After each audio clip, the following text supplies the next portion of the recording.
Somo letu ambalo na leo labda Mungu aniongoze, lakini tumeshafanya maombi, kwa hiyo tutafundisha na kumshukuru Mungu. Somo ambalo tunalo nasema dhana ya nguvu za Mungu. Dhana sio zana, dhana ya nguvu za Mungu. Wale Waingereza wanasema concept of God's power. Dhana ya nguvu za Mungu. Kwenye kitabu cha Matendo ya Mitume sura ya 1 aya 8, ukisoma anasema mtapokea nguvu akisha wajiria juu yenu Roho Mtakatifu. Kwa maana hiyo Mungu anazo nguvu. Kuna nguvu za kiroho. Mwambie zako nguvu za kiroho. Kuna nguvu za kiroho. Nguvu za kiroho ndizo ambazo zinatawala sana maisha ya watu. Na nguvu za kiroho ziko za aina mbili, au zipo kwenye ufalme kwa namna mbili. Kuna ufalme wa giza na ufalme wa nuru. Lakini sasa sisi tunataka tuzijue nguvu za Mungu za ufalme wa pande wa nuru. Kwa Matendo ya Mitume sura ya 1 aya 8 inadhibitisha kabisa kwamba nguvu za Mungu zipo. Nguvu za Roho Mtakatifu zipo. Haleluya. Sasa angalia Luka 4:14. Luka 4:14 pia. Kwa wale ambao hawajui nguvu za Mungu zipo. Kwa tunachokifanya ni kuzifundisha zikoje, na basi watu waweze kuzipokea na kuziamini na zianze kuwasaidia kwenye maisha yao. Luka sura 4 aya 14. Luka sura 4 na ile aya 14. Luka 4 aya 14. Maandiko yanasema Yesu akarudi kwa nguvu za Roho. Mwambie mwenzako kwa nguvu za Roho. Kwa nguvu za Roho. Kwa Yesu akarudi kwa nguvu za Roho. Ina maana kwamba ziko nguvu za nini? Za kiroho. Kwa nguvu za Roho. Na hii Roho ni kubwa, ikimaanisha Roho Mtakatifu. Kwa Yesu akarudi kwa nguvu za Roho Mtakatifu. Niliwaambia sababu ya kufundisha somo hili ni kwa sababu kuna watu hawaziamini nguvu za Roho Mtakatifu. Hawaamini kabisa. Wanaweza wakaamini nguvu za kitu kingine. Naweza wakaamini nguvu za kiganga, na ukatafuta msaada kwa nguvu za kiganga. Tukikwambia njoo kwa Mungu, unaona tu kama hawananipotezea muda. Tatizo kubwa ni kwa sababu usiamini nguvu za nani? Za Mungu. Lakini ile kwamba usiamini haimaanishi hazipo. Zipo na zinafanya kazi. Na si tu nguvu za Mungu zinafanya kazi kwenye maombi. Zinafanya kwenye kila eneo la maisha. Tunaposema nguvu za Mungu, wapendwa wengi mnachukulia tu ni za kwenye maombi tu. Hapana. Hata mama unapoenda kujifungua, omba nguvu za Mungu. Mwambie mwenzako, mama ukienda kujifungua, omba nguvu za Mungu. Halo? Inaweza kama umekula mayai sana, umeishiwa pumzi, omba nguvu za Mungu. Tashangaa unasukuma kwa namna sio ya kawaida. Msiziamini nguvu za Mungu tu kanisani. Ziamini kila eneo. Jana mimi niliwaambia kazi ninazofanya sifanyi kwa sababu nafanya. Ninaamini nguvu za Mungu ziko na mimi. Kwa ubora unaopatikana kwenye kazi ninazofanya, ule ubora sio wa kwangu, ni wa Mungu. Sababu ndiye anipae nguvu ya kufanya. Ndiye anipae nguvu ya kupata utajiri wa kufanikiwa kwenye kila kitu ninachokifanya. Kwa nguvu za Mungu anza kuziangalia na kuzitaka kwenye kila eneo. Halo?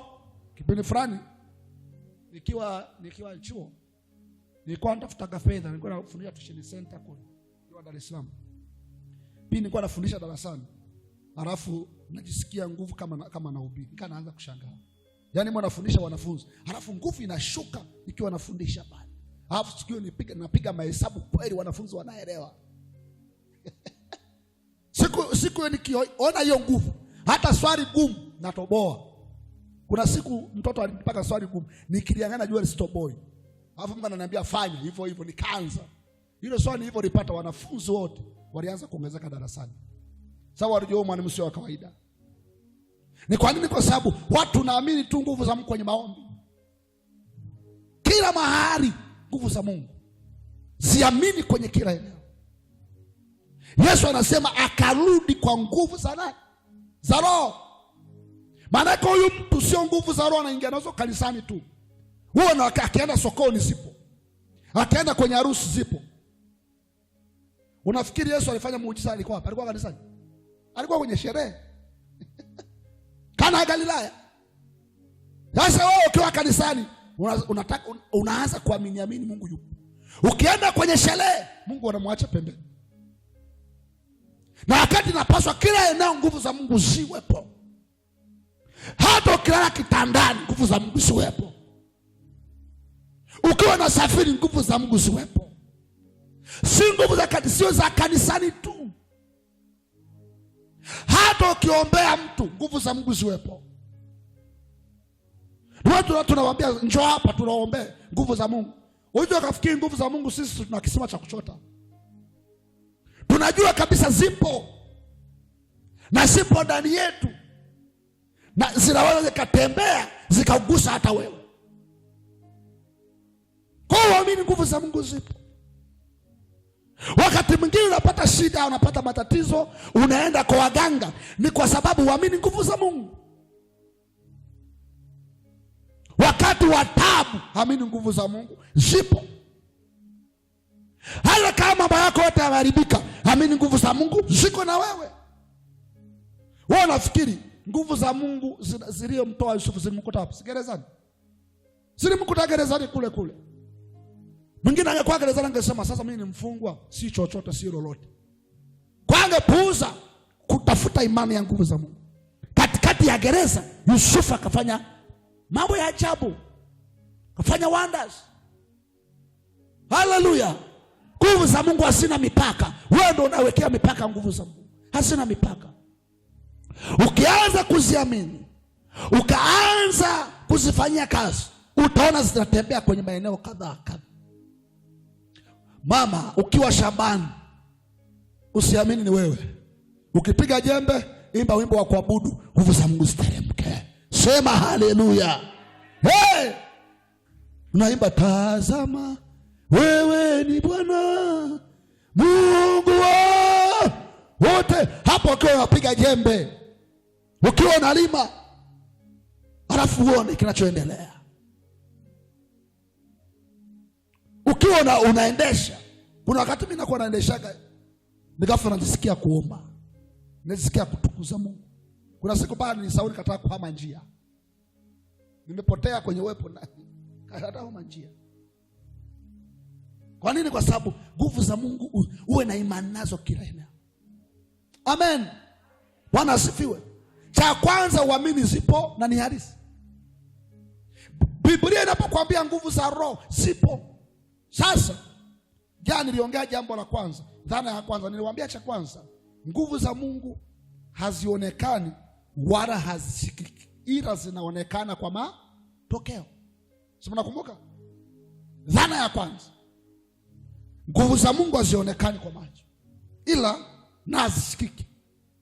Kushika maana kwanza kushika kama hiki. Hilo unaweza kuzisi. Ila zinaonekana kwa matokeo au kwa matendo. Waefeso 3:20 anasema Mungu anaweza kufanya mambo makubwa ya ajabu mno kuliko tuyaombayo au tuyawazayo, kwa kadiri ya nguvu itendayo kazi. Kwa hiyo nikakwambia nguvu za Mungu zinajulikana kwa kutenda kazi. Niliwaambia mfano. Bwana asifiwe. Nikawapa mfano mmoja kwenye kitabu cha Yohana sura ya 3 aya 8. Nikawaambia hivi, upepo unavuma uendako, unapita huku unaenda huku na huku. Nikawauliza, ni nani alishauona upepo? Kama ulishauona upepo nyosha mkono. Ulishauona upepo? Amen. Nani alishausikia upepo? Sasa nikawaambia hivi, upepo wenyewe hatuuoni, ila unaona matokeo ya upepo. Kwa hiyo watu tunasema nimeona upepo. Ni kweli umeona upepo, lakini upepo wenyewe hauonekani, si ndio? Ila unaona matokeo ya nini? Ya upepo. Kwa hiyo ina maana sasa kuna nguvu ambazo upepo inakuwa nao. Au ambaye alishaona pressure. Sawa, pressure inashuka na kupanda. Nani ambaye alishaona pressure? Pressure ukitafuta maana yake ni mgandamizo. Huwezi kuona. Huwezi kuona. Halo? Kwa hiyo nikasema kama vile upepo unaona matokeo. Upepo unaangusha nyumba, unaangusha mti. Ila wenyewe ufanya nini? Nikakwambia ndivyo nguvu za Mungu jinsi zilivyo. Usitake kuziona tu hivi kimwili. Wewe tafuta utendaji wake. Tafuta matokeo yake. Kwa mfano unaona hapa tunaombea watu. Unaona mtu analia, anaanguka. Sisi wenyewe hatujui kinachomtokea. Wewe tuuliza, hatujui. Mimi mwenyewe natamani na mimi siku moja mtumishi aje aniombee na mimi nianguke. Sababu sijawahi kuexperience. Si wadanganyi. Watumishi wengi wanaombeaga watu hawajui kinachotokea. Ndio maana tafuta watumishi wakubwa, sijawahi kupata bahati ya kukutana nao. Ila siku moja niwekea mkono, alikuwa makasegu fulani akaniwekea mkono. Sikuanguka, nijisikia vibaya. Mbona sijaanguka? Kwa sababu alikuwa anawekea wengine pap wote chai. Mimi nikaweka, nilifurahi lakini sikuanguka. Kwa sababu natafutaka mtumishi aje aweke na mimi nizimie, nijue ladha. Sababu nashangaa watu wengine wanaanguka, wanalia, kulia tunalia, lakini nakuaje? Mimi mwenyewe sijui. Yeye anachokijua ya kwamba nguvu za Mungu zinaangushaga watu. Nguvu za Mungu zinaliza watu. Nguvu za Mungu zinabadilisha. Na ndio anachokijua. Kwa hiyo uniulize mechanism inakuaje hapa? Mimi sijui. Au sisi wainjilisti tunahubiri watu wanaoka, tuulize wamekokaje sijui. Mimi nachokijua nimehubiri neno, nimefanya nini? Alafu nashangaa baada ya muda fulani mtu anakupigia, "Kwenye mkutano wako bwana niliokoka. Mimi ni mpendwa." Yaani mimi nilihubiri tu, sio kilichotokea. Ni kwa sababu nguvu za Mungu ndo zinafanya kazi. Maana tunamwamini Mungu kwamba ngoja niende nikahubiri, lakini mtu nguvu za Mungu zinamfikia. Tunaona matokeo. Ndio maana Paulo anasema ya kwamba sionee haya injili, kwa maana ni uwezo wa Mungu uletao wokovu. Maana yake uweza, maana yake ni power, nguvu. Nguvu iletao wokovu. Kwa ukiona mlokole eneo lolote ni matokeo ya nguvu za Mungu. Bwana udese. Ukimwona mlokole mpendwa, kanisa la Kristo mtakatifu wa Bwana, ukimwona mahali popote, hayo ni matokeo ya nguvu za Mungu, sio matokeo ya mhubiri. Sio matokeo ya mhubiri, mda sikudanganya. Hello? Sio matokeo ya mhubiri. Mhubiri anatumika, lakini afanyaye ni Mungu. Ndio maana Paulo anasema kwamba huyu alipanda, huyu akatilia, lakini hakuzae. Unajua maana akuza? Yaani wewe unapanda mbegu alafu unaondoka. Nani alishaona mbegu inaota? Unapanda baada ya siku mbegu imetokea. Unaona tu matokeo, lakini inakuwa kwaje mpaka au mtoto jinsi anavyoweza kutembea na anajua. Nashangaa ghafla amekaa. Ghafla ameinuka. Au kuna mtaalamu wa kumsimamisha mtoto atembee. Kuna mtaalamu. Kama mimi ni expert, yani mimi nikizaa mtoto lazima nimtembeze. Nani? Hayupo. Au mtaalamu wa kuotesha mbegu. Sisi tunapanda, tunatilia maji. Maana yake tunahubiri, tunaomba, tunamaliza. Inakuwa kuaje hatuelewi, ila lakini nguvu za Mungu ndio zinaleta matokeo. Pigia Yesu makofi. Zinaota, zinakuwa. Akuzae ni Mungu. Ndio maana mtu hata asikubabaisha. Hakuna mhubiri anaweza akaleta akakuza kitu. Hayupo. Maana yake matokeo ya kitu ni Mungu mwenyewe kwa kupitia nguvu za nani? Sababu Bwana asifiwe. Mimi haya mambo tumetembea tunaona nguvu za Mungu ni za ajabu. Za ajabu kabisa. Za ajabu kabisa. Tuendaka mahali fulani Ndio mara ya kwanza naona Mungu anavyotembeza na nguvu za Mungu za ajabu. Tulienda mahali fulani, nadhani ilikuwa Mtwara. Kuna binti moja haisezeli nguvu sijawahi kuona, akashukiwa na nguvu za Mungu. Hakuweza kuomba kwa Kiswahili siku 3. Siku ngapi? 3. Sasa ikawa shida nyumbani kwao. Akawa anaandika tu barua. Yaani wakataka naomba maji anaandika. Akifunua la mashato. Kaongea hapo. Siku 3. Tumeomba Mungu amrejeshe, hamna. Anaongea tu kwa lugha, anaongea kwa lugha. Ulimi wako umekamatwa. Sasa nikashangaa hii nguvu imetoka wapi? Mimi nyeje hii kunitokea. Ila sisi tumeomba tu, ila haijawahi kunitokea binafsi. Nani kafanya? Roho Mtakatifu amefanya mwenyewe. Kafanya mwenyewe. Siku 3 yule binti haombi. Hawezi kuongea. Anaandika tu, chakula anaandika. Tukiongea naye, ukimwambia haleluya au nani, ananena kwa lugha, nena kwa lugha. Siku 3. Bado kaanza kuogopa kwamba tutaondoka hapa, jamaa hajafunguka. Bwana asifiwe. Lakini alikuwepo watu wengine vijana kama vijana, unashangaa nguvu za Mungu. Ndio maana wakati mwingine watu wagumu ni watu wababe kwa sababu hawajafikiwa na nguvu za Mungu. Na kuhakikishia vijana wengine wakashikwa na nguvu wakaokoka. Hao sio kuokoka, ameokoka, amekuwa mtumishi sayo. Hao ndo hakina hakika. Wanajua hakika wali kwenye huduma. Hakina hakika hao. Kitu gani kinatokea? Mungu mwenyewe. Ndio maana nisikie, ukianza kuwa na ufahamu ya kuziamini nguvu za Mungu, itakusumbua mambo kadhaa.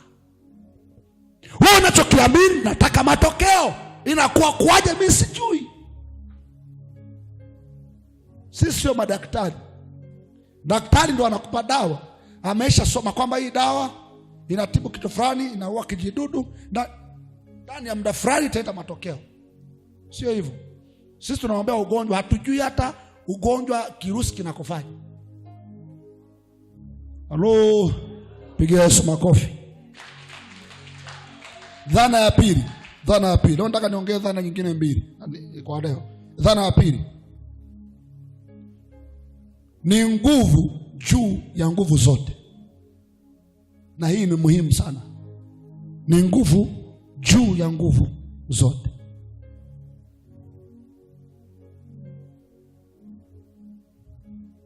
Ni nguvu juu ya nguvu zote. Kwenye mabano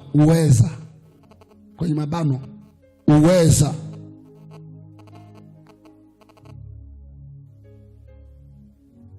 Nani anayesikia uweza kwenye Biblia? Nyosha mkono jamani. Aliyesikia neno uweza kwenye Bible? Uweza umeshasikia? Nani atasikia Mungu wa uweza? Maana amnipe ushirikiano. Ina maana sasa hapa mbele nataka wakae watu ambao wananipa ushirikiano. Nani anasikia Mungu wa uweza? Nani anasikia muweza wa yote? Kumbe. Haya basi, nani anasikia Kiingereza watu wanasema mighty God? Haya, sasa hii mighty God maana yake ni Mungu muweza au Mungu wa uweza. Je, swali, nini maana ya uweza kwa mujibu wa Biblia? Au nini maana ya Mungu muweza kwa mujibu wa Biblia? Mnaelewa? Sasa neno uweza au Mungu muweza ni Mungu mwenye nguvu zote kuliko nguvu zozote. Piga Yesu makofi. Mara ukisikia tunasema mighty God, neno mighty au muweza kwa mujibu wa Biblia ni aina ya nguvu ambayo hakuna nguvu inafikia hapo. Kwa hiyo ukisema Mungu muweza, unaongezeka yote. Maana yake ni Mungu ambaye nguvu zake hazina kipimo kingine. Na hakuna mwenye nguvu kama hizo. Kwa hiyo mnisikilize, tuna nguvu zenye nguvu kuliko nguvu zote duniani, juu ya mbingu na chini ya mbingu.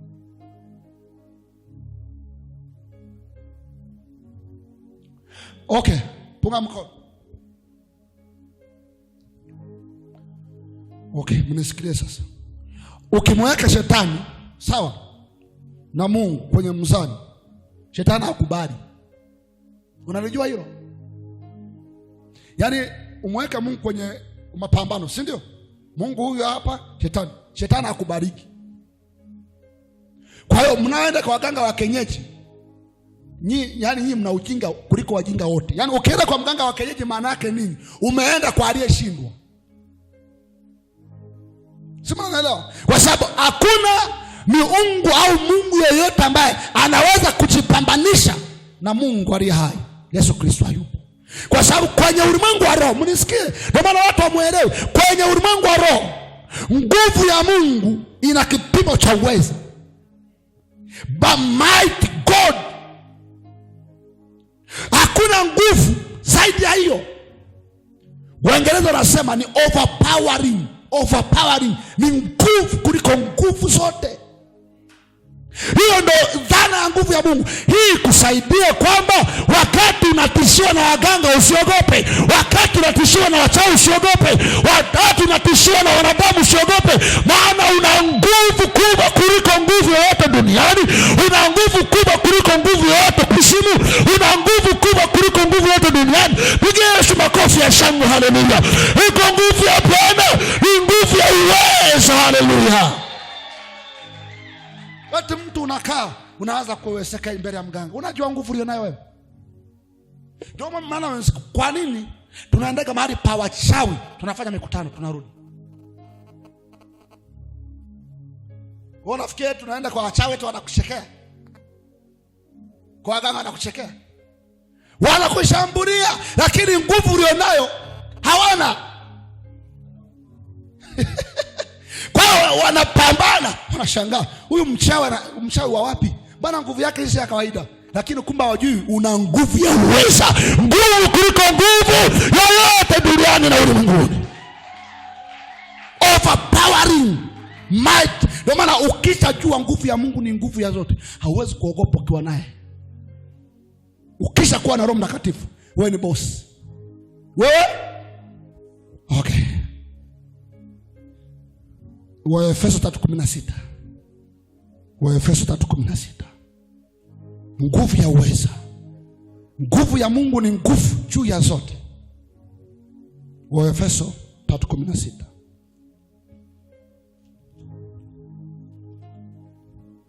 I have no other God but you.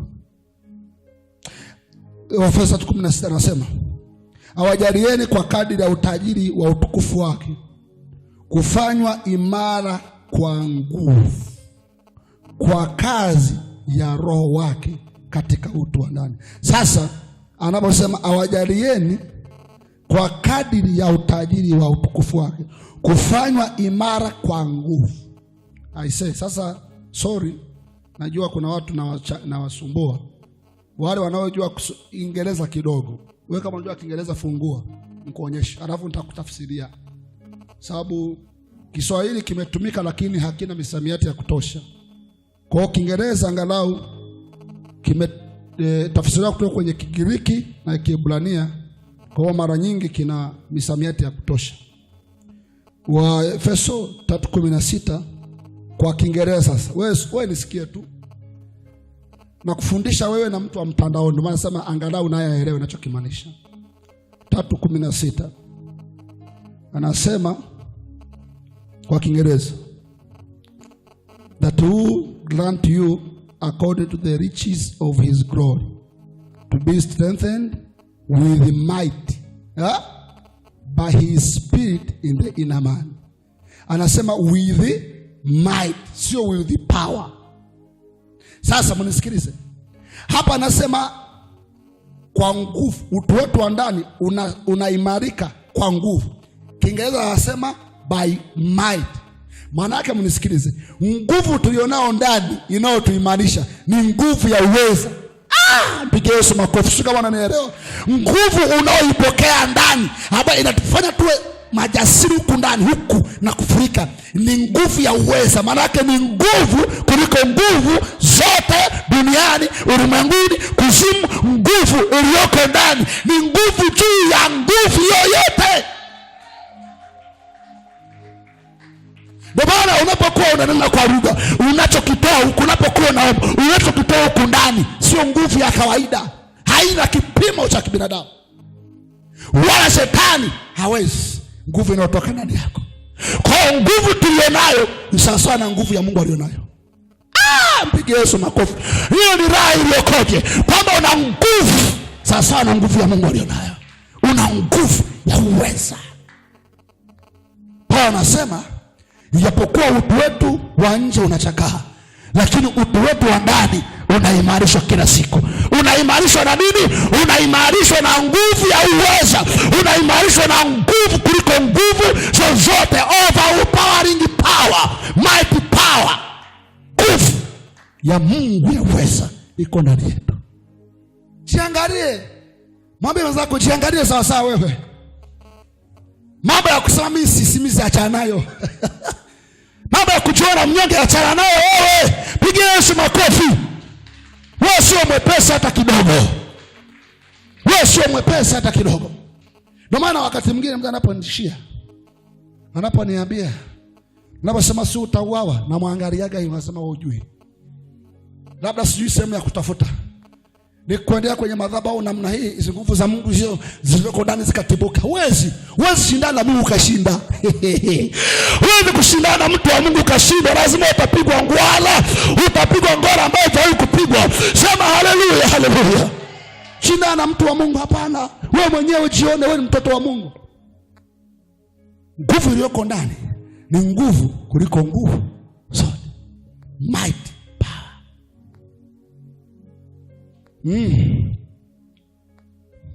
Isaya 9:6. Isaya 9:6. Mimi nakwambia siku 8 hapa kuna watu hapa wachawi wanaenda kupata shida mno. Yaani nawahurumia wachawi wanaenda kupata shida mno. Labda mlale. Na wako humu wananiangalia. Upate shida. Hatukuhurumii. Haleluya. Yes. Wanadhani wanakosa ukwamo. Au ni mtaji. Ni wataji. Siniletee kesi. Siku moja, si watani, staji. Siku moja nilikuwa mkoa wa Kagera kule.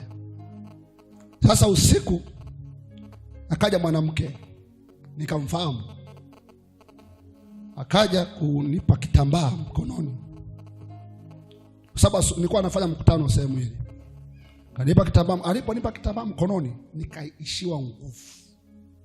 Nikakemea katika jina la Yesu. Akatupa mkono, akakimbia. Akakimbia. Asubuhi nikaamka. Nikaona haya ni maono halisi. Nikaomba.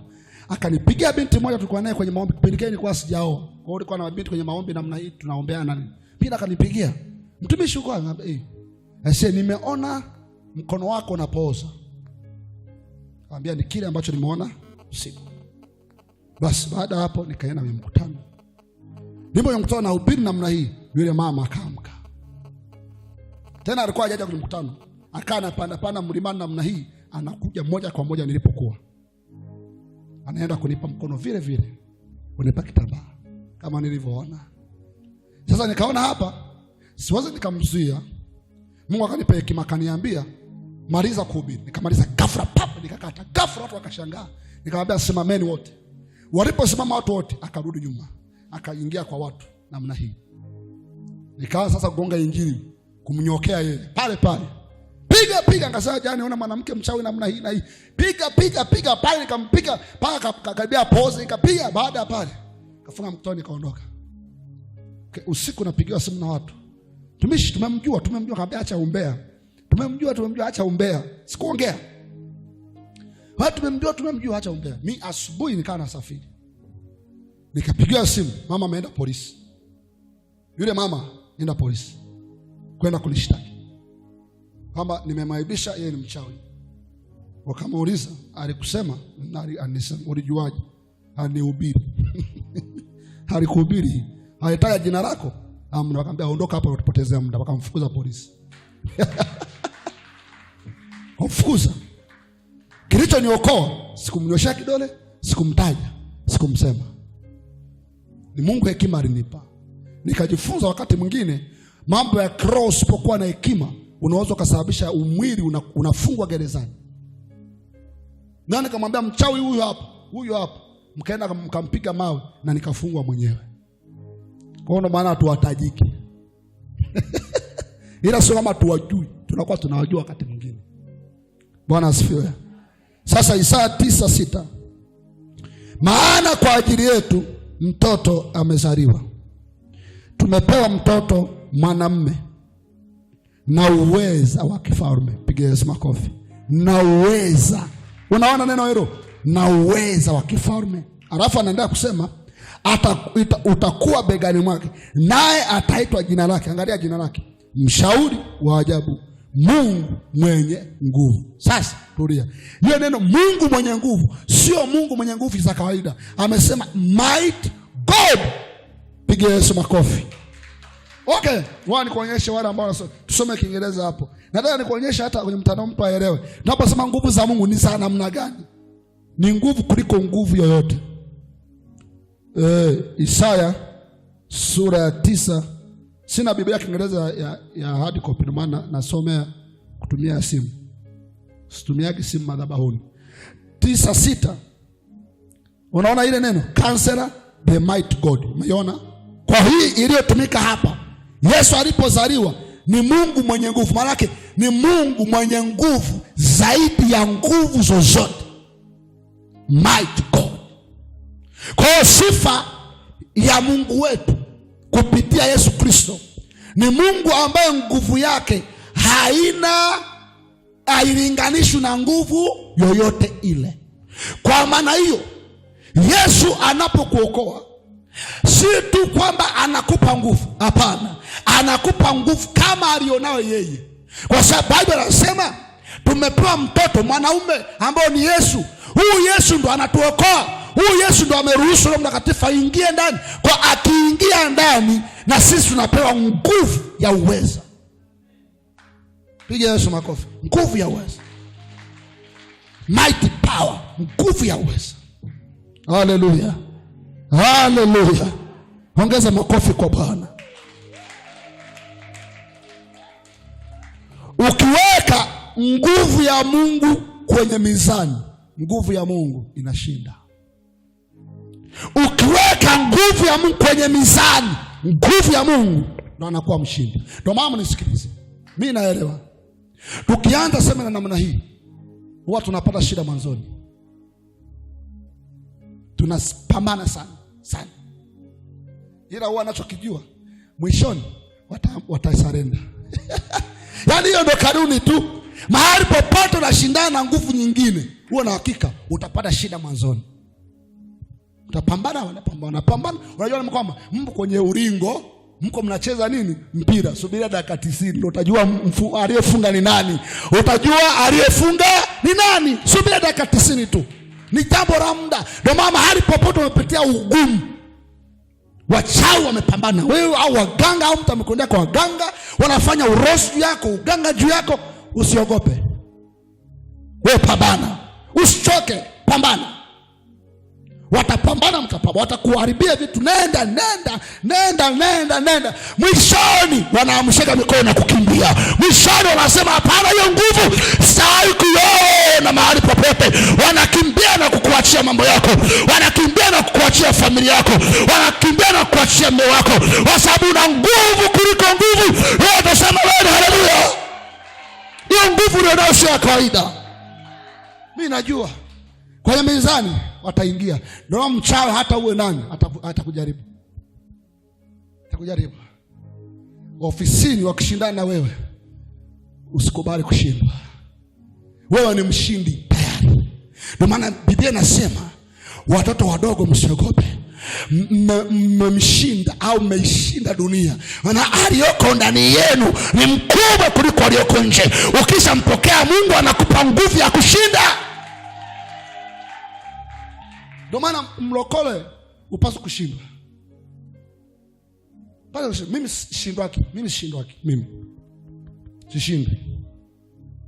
sishindwi na jambo. Nakwambia, labda sijaamua. Nimeamua.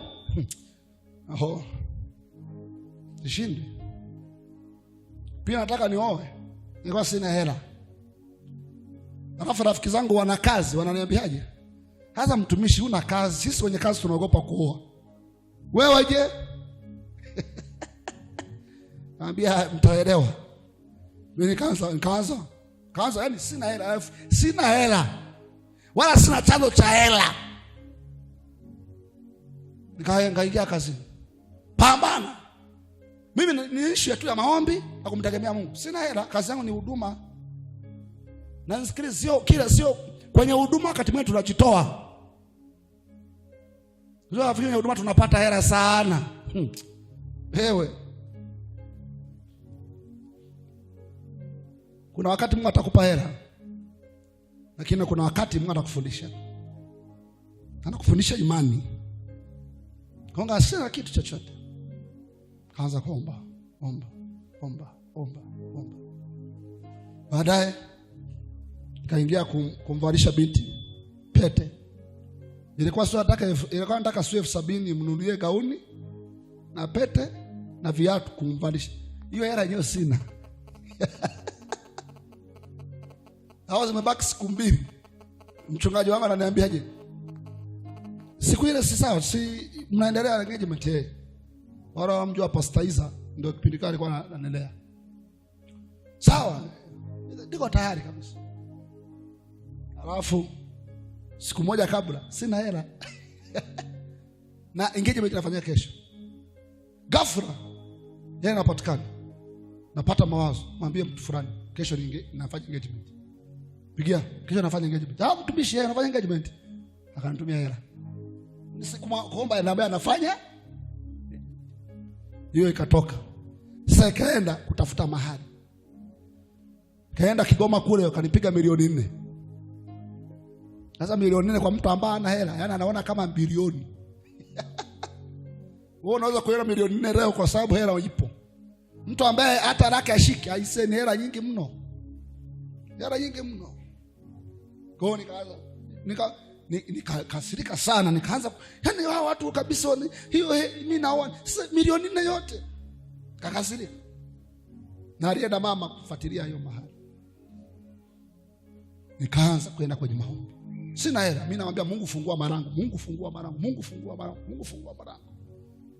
Ghafla Mungu akanipa kazi mwezi mmoja kabla ya harusi. Hiyo kazi kwanza. Na nyingine sikujua ilitokeaje. Mama aliniambia, "Mwanangu, nakulipia nusu mahari." Mama, yani sasa nyumbani walishatujengea mentality kwamba ukishasoma una urisi, una chochote kwa heri. Na ni kweli ndio nyumbani, yani ukishasoma, ukaenda shule, ukifika darasa la 5 pop kwa heri, jijue mwenyewe. Ndio ilivyokuwa nyumbani. Yani mama leo hii anataka kunilipia mahari. Mimi mama baada ya mimi kumpa hela, nikataka kupingana na Roho Mtakatifu. Nikamwambia hapana, ndio mwanangu nimeufungua huo. Mama kaenda kalipa hiyo nusu mahari. Kaenda nikamwambia mama, hela nitakurudishiaga. Kujipa moyo. Sio kama mama na hela, hana hela. Lakini sio alienda kwenye vyama sio akajiunga usoja wanawake. Yana alipata pressure ajabu. Yeye kapatikana. Nikaenda ikabaki nusu mahari. Nikaenda. Sasa Mungu akanipa hekima, akaniambia usifanyie harusi mjini. Fanya kijijini. Kafanya kijijini. Wakaandaa kabati huko. Akaniambia sasa hela yako utakayoikusanya yote usiweke kwenye kamati. Kwa watu walikuwa wananipa support kwenye huduma, nalipa popote kwenye harusi, sikupeleka kwenye kamati hata moja. Nilipata hela nyingi sana ise. Kwa sababu ilikuwa inakuja mfukoni kwangu. Halafu baada ya mwezi mmoja, hiyo kazi wakanipa mshahara wa kwanza. Mahari kapatikana, hela kule kapatikana, na hela kakubaki baada ya harusi kakapatikana. Mpigie Yesu makofi. Hujui mambo. Kalipa mahari namna hiyo. Nikaudi na mke wangu, na hela ipo, na kazi nayo, na nimeoa. Wenye kazi walikuja kwa baada ya miaka 3, mimi na watoto. Pigie Yesu makofi mengi mengi. Haleluya. Hujui ni nini? Msikilize. Ni kwa sababu ukianza kuzitegemea nguvu za Mungu, hakuna kitu kinachoshinda. Unaweza kuwa na wazo la biashara kubwa, usiogope. Usiogope. Jipe imani na nguvu za Mungu. Anza kutekeleza mdogo mdogo. Nakwambia, watu wengi ambao wanaona wana viwanda hawakuanza kama wanaofikiri. Ni nguvu ya kuamini, nguvu ambazo unaweza kuziamini zikakupeleka. Hello? Nakwambia, hata sisi watumishi hizi huduma tunazozifanya, sio kafikiri tunakuaga na hela. Tumeanza huduma ambayo tutembea nao. Tulianza huduma kwa tuna Mtwara kule. Hatuna hela. Mpaka nauli tulikuwa watu 7. Mpaka nauli ya kupeleka watu hatuna. Unapeleka wawili, inafunguka hiyo, unapeleka wawili. Wakafika. Tukaenda Mtwara, piga huduma. Chakula kajipatikana kwenye mkutano. Siku 7 zimefika. Hatuna hela ya kurudi. Na hapo tumehubiri, watu wameokoka na nini. Naweza nakupa ushuhuda mwingi. Ndio maana nakwambia mimi nikiamua kitu sishindwaki. Na wewe unaweza ukafanya. Ni tatizo tu la kutokuziamini nguvu za nani? Za Mungu. Ukishaamini namna hii, wewe ni mshindi kuliko washindi wote duniani. Tayari umeshakwisha kushinda. Na ujipe moyo kwamba chochote unachokigusa kwenye mikono yangu lazima kifanikiwe na kiwe. Haleluya, katika jina la Yesu. Sio mnyonge. Jambo la 3. Kabla ya jambo la 3, Wafalme wa kwanza 18:21 hadi kuendelea. Nikupe mfano huu halafu nikuonyeshe kitu. Wafalme wa kwanza sura ya 18 aya 21 na kuendelea. Watu tuone mpaka aya ngapi hapa. I have no other God but you. I have no other God but you. Sasa 21 nadhani ukianza kusoma mpaka ile aya ya 39. 21, 18, 39. Huo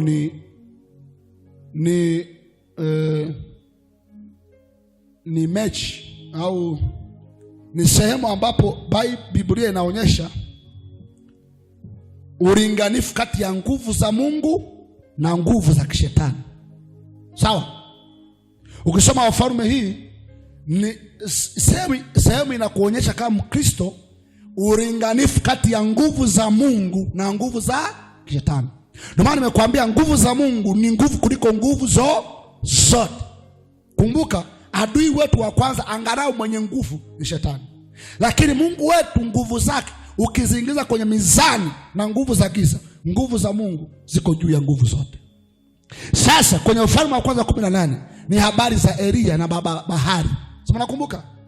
Elia na bahari walikusanyika. Elia aliwaambia ya kwamba basi kama mtaka kumfuata Mungu, nataka kumfuata Mungu, mtasita katika mawazo mawili hadi lini? Biblia inasema hawakumjibu kitu. Kwa nini? Kwa sababu watu wanajua ukitaka kushindana na mtu ushindane kwa maneno. Sawa? Elia alitaka washindane kwa maneno, kwa hoja, hawakuelewana. Walimpuuza. Akasema basi naomba sasa tukaribishe watu wote, halafu tuchukue ng'ombe tuchinje na tuite moto, tuone ni nani Mungu atashuka kwa moto. Si mnakumbuka hizo habari? Biblia inasema wakasema haya maneno ni mazuri. Watu wanakuelewa kwenye ulingo. Watu wanakuelewa kwenye matumizi ya nguvu, sio matumizi tu ya maneno matupu. Watu wanakuelewa kwenye jambo halisi. Yaani kwenye maneno watu hawakuelewi. Hata wewe hapa mchawi hawezi kuelewa, kumwambia wewe unaniroga, hakuelewa, ataendelea kukuroga tu. Weke mahali pasiri, tafuta nguvu. Halafu kitokea ukutana naye mtano, mwambie unaendeleaje mama? Sumesha shughulika naye kwenye nguvu. Biblia inasema ufalme wa Mungu upo kwenye maneno, lakini kwenye nguvu za Mungu. Usiamini maneno yako, siamini nguvu za Mungu. Zikiingia kati ndio zinakuletea matokeo na unaonekana. Taka kushindana wanadamu kwa maneno. Ukiona mtu ni mtu mropokaji, mnasemana maneno, mnasemana fitina, mnasemana, unasema huku, maana yake una nguvu. Ndio maana msemaji sana. Wenye nguvu hawasemaji, wenye nguvu ni matendo na matokeo. Sema haleluya. Maneno mengi. Elia akasema sana, akamwambia kwenye sehemu ya uringo, sehemu ya kuonyesha nani mwenye nguvu. Nani? Unakumbuka primary mimi nilikuwa mshini primary. Niwape historia kidogo. Primary shule za msingi, si mnakumbuka? Mkizozana pale darasani, mmechokozana mtu. Nakumbuka watu walikuwa wasema tupigane ngumi. Mnakumbuka? Labda shule za leo, lakini zamani ilikuwa mtindo wa kupigana ngumi shuleni primary. Mnasozana, kalamu yangu, mmenibia kalamu, mnasukumana. Watu sema twende. Shangaa mnaingia hapa, mnavua shati. Mnavua shati. Halafu mnaingia. Sasa atakayepigwa pua ikafuja ndo amekwisha. Halafu unaingia darasani ukiwa mwamba hivi. Sasa kipindi fulani nilikuwa na mwamba darasani. Kwa na nguvu, mimi kwa nimezaliwa na nguvu. Sio na kilo 4 sio 5. Huu mwili unaoona sio kula, ni waasili tu. Nipunga mkono. Kwa nilikuwa na nguvu na tulikuwa na asili ya kupigana. Asili yetu yani kisi asili nzuri, ni mbaya kupigana. Hata kinyaunya uringo ni kupiga hedi moja urudi. Sasa ghafla akaja mgeni. Toro, yule mgeni alikuwa tolo kuliko darasa zima. Akasema Leopold, tutaona sasa. Ulikuwa unatunyanyasa darasani. Haya, amekuja mwenzako tuone. Nikaanza kuogopa. Jamaa alikuwa ndefu, afu ni mtu mzima. Mimi niko hivi. Nikaa mtori. Yaani ule ubosi wangu darasani ukaondoka. Kile kizungumza na ogopa. Sasa siku moja nikajiuliza, nitanyesha mpaka lini huko darasani? Wanafunzi sasa hivi wananicheka, wamepatikana na bosi mwingine darasani. Wanasema twende uwanjani. Siku hiyo wakajipanga. Mimi nilikuwa karibia peke yangu darasani. Watu wote wamekusanyika pale uwanjani, wanasema wanapiga makofi. Haya tuone. Mimi nikiangalia ile jamaa, leo nimekwisha. Sasa nikapata ujuzi. Tukapanga wanya, tumevua sweta hapa. Nilikuwa refu. Nikamwambia uwanja ulikuwa hivi. Nikamwambia akae chini, mimi nikae juu. Kaanza. Sasa akili kaniambia, uruke kwenye kichwa chako, mpige hedi. Akukamata umekufa. Kwa mimi nikajitoa ufahamu. Tupo tu. Si Mungu aniongoza, si ilikuwaje? Nililuka, nilimpiga moja hiyo, akaanguka chini. Damu zikaanza kuvuja. Unajua kilichotokea ni nini? Kwa sababu ya kipigo kimoja aliacha shule. Sababu ya mpaka leo hajawahi kusoma shule. Mpaka leo naongea karibia miaka 20 hajawahi kusoma shule jamaa. Kwa nini nakupa mfano? Bwana asifiwe. Watu wanajiona kwenye mwili kwamba ni wadogo. Unajiona kwenye mwili ni mdogo. Nguvu za kiroho haijalishi wewe ni mnene, wewe ni mwembamba. Nguvu za kiroho muda wote ni kubwa na ziko juu ya nguvu zote. Ndio maana sasa Elia alikuwa peke yake kati ya watu 850. Soma Bible. Elia ndo alisema, akasema kwenye manabii nimebaki peke yangu. Alafu mabahari wako 800, wako mabahari 450, maashara 400. Maana yake ni waganga wa kienyeji 850 wanapambana na mtumishi huyo. Hiyo nguvu ya namna gani hiyo? Ndo mighty power. Nguvu kuliko nguvu zote. Hello. Bible inasema Elia akamwambia, chinjeni ng'ombe, weka. Akamwambia, iteni Mungu wenu ajibu kwa moto. Halafu kumbuka, wameita mkusanyiko, sio mabari tu. Elia yuko peke, na mkusanyiko ulikuwa upande wa Ahabu. Kwa nini? Kwa sababu watu wote walikuwa wamegeuzwa na Yezebeli kwa nguvu za kichawi. Bible inasema madhabahu ya Israeli ilikuwa imevunjika, kwa hata Wakristo walikuwa wamegeukia miungu mingine. Kwa Elia yuko huyu, hata wenzake, hana manabii wenzake, wenzake wa Kristo au wa Israeli wako upande wa nani? Wa Ahabu. Na kumbuka, Elia alizuia mvua, watu walikuwa wamemchukia pia. Yuko peke yake kwenye uringo. Bible inasema wakaita Mungu wao kuanzia asubuhi mpaka adhuhuri, Mungu akutokea. Bible inasema akawadhihaka, akamwambia, labda Mungu wenu amelala, hawa na safari. Bible inasema hiyo wakapana, sasa wakajichanja chanja, wakachuzika damu, Mungu wao akujibu. Mefika wakati wa saa 9 alasiri, wakati wa kutoa sadaka Kiisraeli, akamwambia, nikaribieni mimi. Mpigie Yesu makofi wewe. Nikaribie.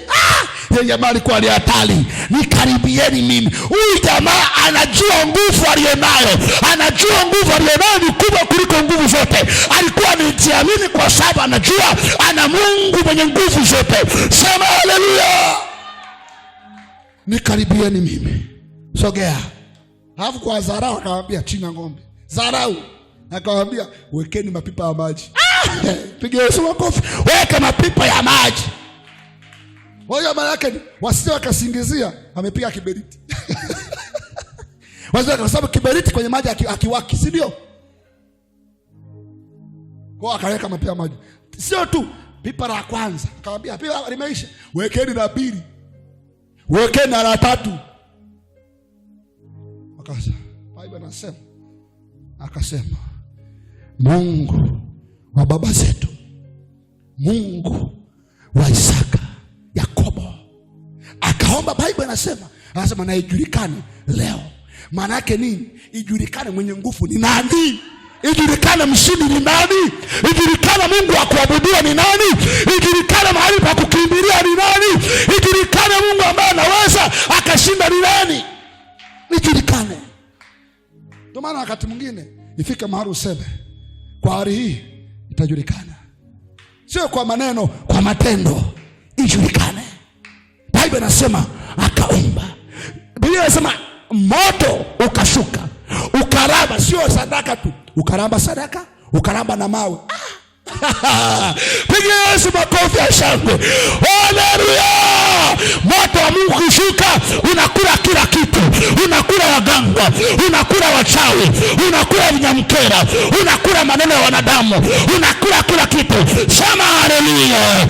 Unaitwa moto ulao, unaitwa moto ulao. Sema haleluya watu wa Mungu. Katika jina la Yesu Kristo. Mawe yakaliwa. Ushajiuliza? Ndio maana moto wa Mungu ukishuka mahali, hakuna mtu anabaki. Hayupo. Hakuna chenye nguvu juu ya moto wa Mungu, hakipo. Ndio maana nguvu za Mungu kishuka, watu wanaanguka, magoti yanakosa nguvu, watu wanaweseka, kwa sababu nguvu za Mungu ni moto. Alafu jiulize, ule moto urao ndio uko ndani yako, alafu unaogopa wachawi. Yaani huo moto ambao unakula mawe upo ndani. Waebrania imesema watumishi wa Mungu ni miali ya moto.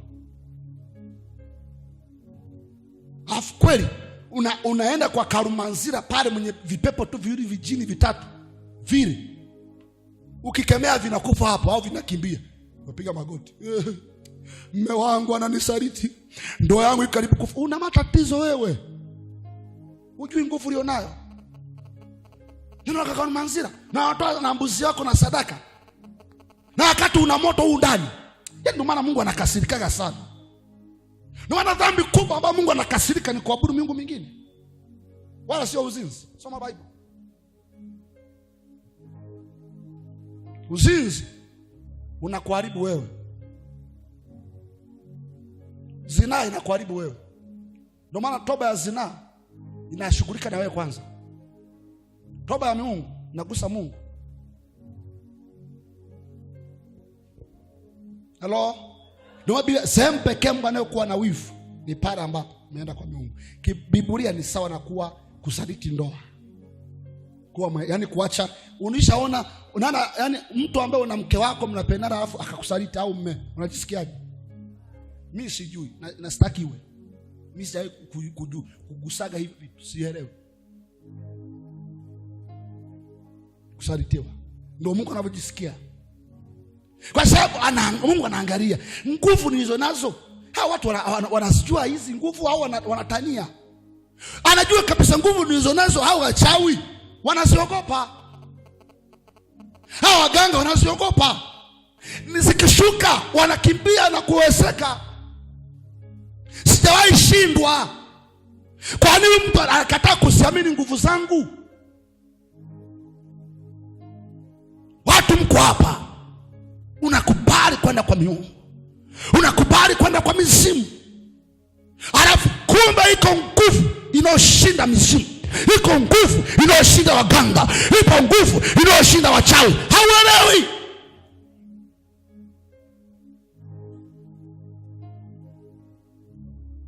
Hapana, lazima ukae uombe toba, kwa sababu Mungu umemchukulia kawaida.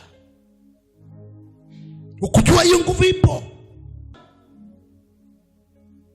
Mwambie Yesu, naomba nisamehe. Inawezekana ushaenda kwa waganga na wachawi, umeenda kwa hekima za kibinadamu kutafuta ushauri na kutafuta msaada wa nguvu nyingine, na kwa wakati nguvu za Mungu za namna hizi.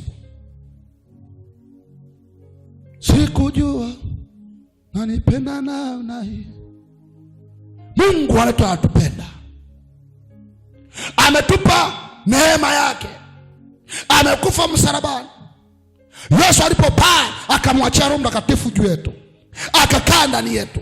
Kazi yake moja ni kutupa hizi nguvu tuwe nazo ndani yetu. Tukitaka kuzitumia katika Mungu tutazitumia. Wakati wa matatizo zitafute nguvu hizi. Wakati mambo hayaeleweki, wako wanadamu watakushauri vibaya. Utaona wengine wanakimbia kwenye miungu yao. Wewe jihakikishie kama mambo hayaendi, amini iko nguvu ya Mungu inaweza kunisaidia. Amini iko nguvu ya Mungu inaweza kunivusha kwenye milima hii. Amini iko nguvu ya Mungu pale naweza nikashinda ili jaribu. Hauwezekani binti, kila wanaokuchumbia wanakuacha. Na umefika wakati wa kujiambia, angalau tu nizalie nyumbani. Umekaa tamaa na unashindwa kuzitegemea nguvu za Mungu. Zipo kabisa. Harisi ni sumaku ya mafanikio, ni sumaku ya wateja ofisini na kazini, ni sumaku ya kufungua marango aliyofungwa na uchumi ukafunguka, ni sumaku ya kitu unachokihitaji. Anasema anaweza kufanya kuliko tuomba au tuwazao, lakini kwa kadri ya hii nguvu, hiyo nguvu ikiwa hapo ni sumaku inaleta mambo, inafungua mafanikio yako, inafungua uchumi wako, inaleta familia pamoja, inakuimarisha na kung'anisha. Oropo shaka tana makaria. Hii ndio ambayo inasababisha huduma zetu ziende na tuweze kuhubiri injili na tukaenda. Sio kwa sababu tuna tofauti. Hapana. Hakuna mhubiri yote anaweza kukuambia kwamba anafanya kazi ya Mungu yeye mwenyewe. Hayupo. Lakini tunaamini nguvu za Mungu zipo na zimetusaidia sana. Tumehubiri mahali ambapo tungekufa, hatukufa. Hora mashaka. Na mtu ambaye kwenye mtandao uamini hizi nguvu za Mungu zipo na ni harisi, na sio tu zipo, zina nguvu kuliko nguvu. It's mighty power, mighty power, mighty power. Ni nguvu kuliko nguvu zote. Tuenda kijiji kimoja pale Morogoro, tukafanya mkutano. Wakawa wanaleta wachawi, wakawa wanaleta nyuki. Siku ya kwanza nyuki wakaja kawaida, tukafikiwa kawaida. Siku ya pili kila mhubiri akipanda wanaongezeka. Tukashtuka, tukaanza kuomba, tukazitia nguvu za Mungu. Dakika moja mbili nyuki wakaanza kukusanyika pamoja, kundi kubwa la nyuki pamoja, wakaondoka kwenye mkutano, na baadhi ya siku mchawi mmoja akafa kwenye kile kijiji. Watu walishangaa, mkutano ule ulibadilika baada ya ile tukio. Watu wakaanza sababu wanasema wahubiri alikuwa akija kwenye ile eneo, nyuki wanawakimbiza wahubiri. Lakini kwa sababu saa ya kuziamini nguvu za Mungu, tukafanya kazi ya Mungu. Mahali ambapo unaona kuna vita kali, hiyo vita haijawahi kuwepo, ni kwa sababu tu nguvu za Mungu hujaziamini na kuzitumia. Nimeziona binafsi zikinisaidia maeneo ambayo nisingevuka, zimenivusha. Nyosha mikono yako milicho. Funika macho yako. Sema, Mungu Baba, katika damu ya Yesu, ninaomba nirehemu kwa kutokuamini kwangu. Nimeshindwa kuamini nguvu zako. Nimekimbilia wanadamu, na wakati nguvu zako zipo. Niliona kuna daraja, niliona kuna mto, niliona kuna ukuta ambao nisiwezi nikavuka, lakini pala sikujua iko nguvu zako. Ninaomba siku ya leo unisaidie nianze kuziamini. Nisiamini wachawi tena, nisiamini waganga tena, nisiamini hekima za kibinadamu, lakini nguvu zako zinisaidie kuvuka. Nguvu zako zinisaidie kuvuka. Watu wa Mungu naweza kuomba sasa. Oropo shaka tana, oropo koria shaka rabakonia, oropo konda rabasheto. Unapita kwenye majaribu, na mbele za pale mwambie jaribu hili lazima nivuke. Inawezekana umeona ukuta mbele yako, wewe ukuta hajai kuwepo. Inawezekana umeona kabisa kuna mahali ambapo huwezi kupita. Iko nguvu ya Bwana